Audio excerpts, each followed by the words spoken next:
Hello, अस्सलामु अलैकुम।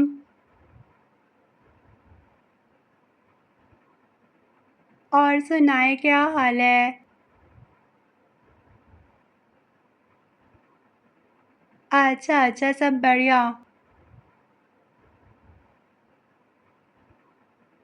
नहीं यार मेरी तबीयत सही नहीं, सर इतना दुख रहा है और गला भी।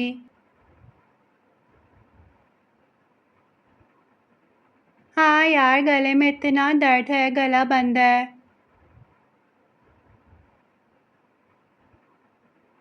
मेरी आवाज़ भी नहीं निकल पा रही सही से, आपको लग भी रहा होगा।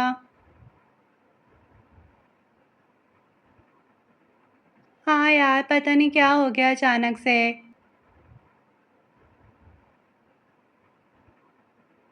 नहीं यार, दवाई नहीं लेती मैं, कहवा पिया है मैंने।